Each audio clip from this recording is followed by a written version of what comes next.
గర్భధారణ ఆషామాషి వ్యవహారం కాదు. భార్యాభర్తల శారీరక, మానసిక పరిపక్వత, జీవనశైలి వంటి పలు అంశాలు దీనిపై గణనీయమైన ప్రభావం చూపుతాయి. ముఖ్యంగా గర్భం ధరించాక తల్లికి కొన్ని రకాల పోషకాలు లోపిస్తే పిండం ఎదుగుదల దెబ్బతినొచ్చు. థైరాయిడ్, ఎపిలెప్సీ అదుపు కోసం వాడే మందులు పుట్టబోయే బిడ్డ ఆరోగ్యంపై ప్రభావం చూపించవచ్చు. కాబట్టి పన్నంటి పాపాయి సంపూర్ణ ఆరోగ్యంతో నట్టింట్లో గంతులెయ్యాలంటే గర్భిణీ దశలో అన్ని రకాలుగా తగు జాగ్రత్తలు తీసుకోవటం, పూర్తి స్థాయిలో సన్నద్ధం కావటం చాలా అవసరం. గర్భిణీ దశలో ఎలాంటి జాగ్రత్తలు తీసుకోవాలో డాక్టర్ని అడిగి ఇప్పుడు తెలుసుకుందాం.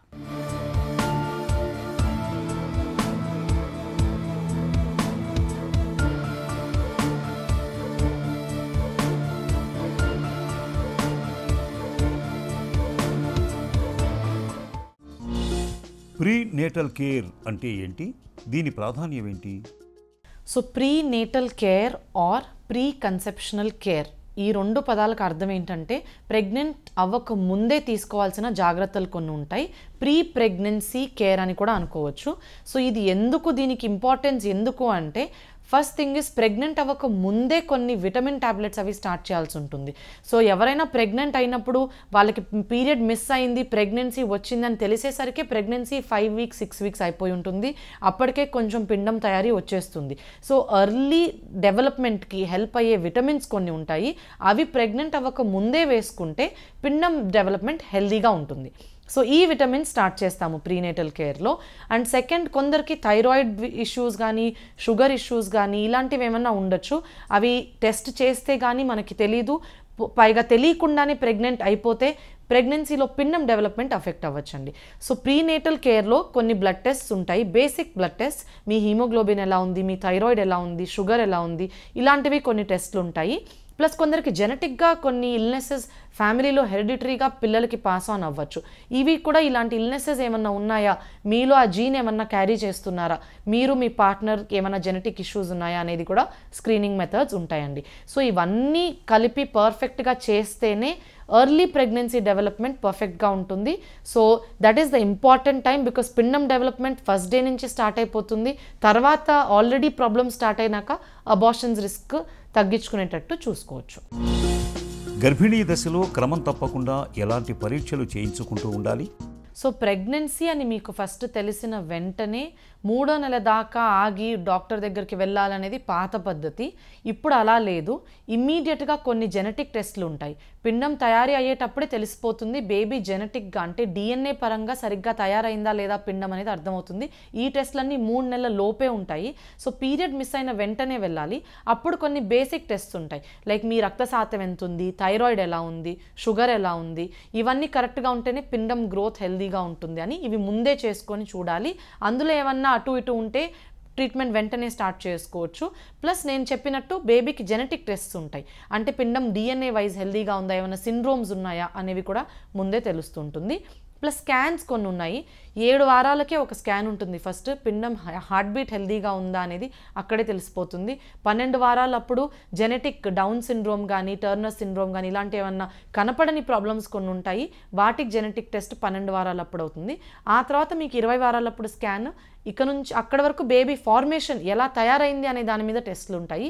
20 వారాలు దాటినప్పటి నుంచి స్కాన్స్, మీకు బేబీ ఎలా గ్రో అవుతుంది, వెయిట్ అడిక్వేట్గా వస్తుందా, ఉమ్మునీరు కరెక్ట్గా ఉందా, రక్త ప్రవాహం తల్లి నుంచి బిడ్డకి కరెక్ట్గా అవుతుందా, ఇవి చూస్తాం 20 వారాల తర్వాత. ప్లస్ ప్రెగ్నెన్సీ షుగర్ టెస్ట్ ఒకటి, అది కొంచెం ప్రత్యేకంగా ఉంటుంది. మీకు గ్లూకోజ్ నీళ్ళు తాగిచ్చి చేస్తారు, అది 5వ నెలల తర్వాత చేస్తాము. సో అది కూడా కంపల్సరీగా చేయించుకోవాలి. కొందరికి ప్రెగ్నెన్సీలో షుగర్ వచ్చే రిస్క్ ఉంటుంది, ప్రెగ్నెన్సీలో బీపీ వచ్చే రిస్క్ ఉంటుంది. ఇవన్నీ 5వ నెలల తర్వాత తెలుస్తాయి, అప్పుడు వీటికి టెస్ట్ ఉంటాయి. ఇవన్నీ ఇంపార్టెంట్గా మిస్ అవ్వకుండా చేయాల్సిన టెస్ట్ అండి. దీర్ఘకాలిక జబ్బులు ఉన్నప్పుడు గర్భిణీలు ఎలాంటి జాగ్రత్తలు తీసుకోవాలి? వన్స్ మీకు బీపీ షుగర్ డయాగ్నోజ్ అయిన తర్వాత ప్రెగ్నెంట్లో మెడిసిన్స్ తప్పనిసరిగా వేసుకోవాలండి. కొందరు ఇప్పుడు వేసుకుంటే లైఫ్ లాంగ్ వేసుకోవాల్సి వస్తుంది అన్న భయంతో వేసుకోరు, బట్ అలా ఏముండదు. బీపీ షుగర్ ప్రెగ్నెన్సీలో వచ్చిన వాళ్ళకి డెలివరీ అయినాక తగ్గిపోతుంది. సో ఆ ఇష్యూ ఏమి ఉండదు, కాబట్టి మెడిసిన్స్ తప్పనిసరిగా వేసుకోవాలి. ఈ మధ్య ఇంట్లో బీపీ చెక్ చేసుకునే మషీన్స్ ఈజీగా దొరుకుతున్నాయి.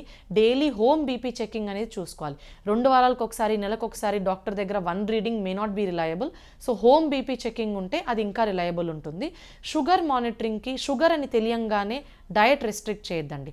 తగ్గించి తినేస్తారు. అలా చేయకూడదు, బేబీ వెయిట్ దెబ్బతినొచ్చు. సో డయట్ మార్చి తినాలి. డయటిషియన్ ఒపీనియన్ తీసుకోవచ్చు. రైస్ బదులు కొర్రలు తినడము, ఆటా రోటీ బదులు జోవార్ రోటీ, రాగి రోటీ ఇలాంటివి తినడము. డయట్ చేంజ్ చేయాలి కానీ తగ్గించకూడదు. ఇలాంటి ప్రికాషన్స్ తీసుకుంటే ఇట్ విల్ బి గుడ్. గర్భిణీ దశలో ఆహారపు అలవాట్లు ఎలా ఉండాలి? ప్రెగ్నెంట్ అయిన వెంటనే అందరికీ డయట్ విషయంలో చాలా కొత్త క్వశ్చన్స్ వచ్చేస్తాయండి. సో అన్ఫార్చునేట్గా సొసైటీలో కొన్ని మిత్స్ ఉన్నాయి. పపాయా తినకూడదు, పైనాపిల్ తినకూడదు అని ఇలాంటివి కొన్ని ఉన్నాయి. But there is nothing like this. Natural sources of food అన్నీ సేఫ్ అండి. ఎందుకంటే మోడరేషన్లో తీసుకుంటే ఎలాంటి ప్రాబ్లం ఉండదు. అండ్ పపాయా విషయంకి వచ్చేటప్పటికి రైప్ పపాయా తింటారు అందరూ, అంటే పండిన పపాయా.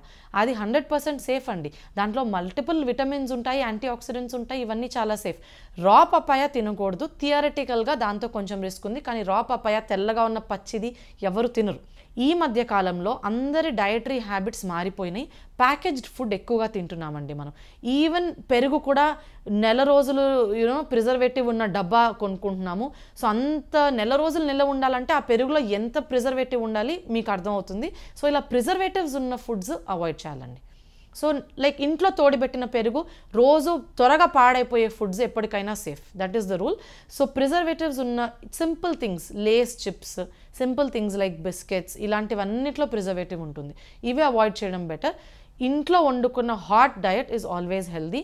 ఈవెన్ స్వీట్స్ కూడా తినాలన్నా బేకరీ ఐటమ్స్ కన్నా, ఎక్కువ నిల్వ ఉండే వాటికన్నా ఇంట్లో చేసుకున్న పాయసం, ఇంట్లో చేసుకున్న ఇలాంటివి 100% సేఫ్ అండి.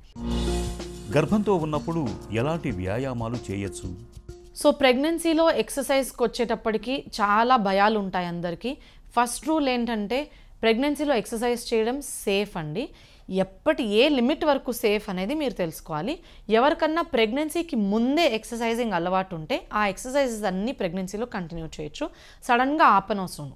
కానీ యాబ్స్ ఉంటాయి కదా, పొట్ట మీద వెయిట్ పడే, ఇప్పుడు వంగి వెయిట్స్ ఎత్తడాలు అలాంటివి చేయకూడదు. ఎందుకంటే అబ్డామినల్ మసిల్ మీద ప్రెషర్ పడుతుంది.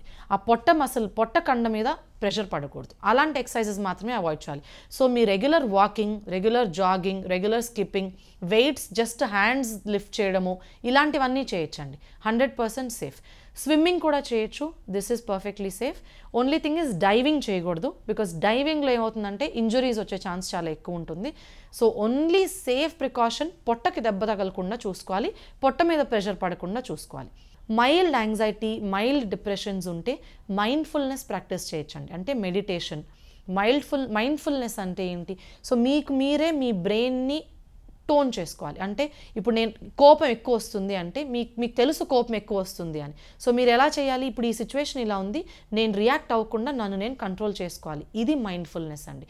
Discuss it openly with your doctor and take care of it. అమ్మ కడుపులో అండం నుంచి పిండంగా మారి ఆపై పసిబిడ్డగా పురుడు పోసుకునేంత వరకు ప్రతి దశను దుర్బిణి వేసి చూసి నివేదిక ఇవ్వగల సాంకేతిక పరిజ్ఞానం ఇవాళ మనకు అందుబాటులో ఉంది. గర్భధారణకు ముందు డాక్టర్ని సంప్రదించి అవసరమైన పరీక్షల్ని చేయించుకోవాలి, తగిన సలహాలు తీసుకోవాలి. అప్పుడే తల్లి ఆరోగ్యంతో పాటు పుట్టబోయే బిడ్డ ఆరోగ్యం కూడా భేషుగ్గా ఉంటుంది.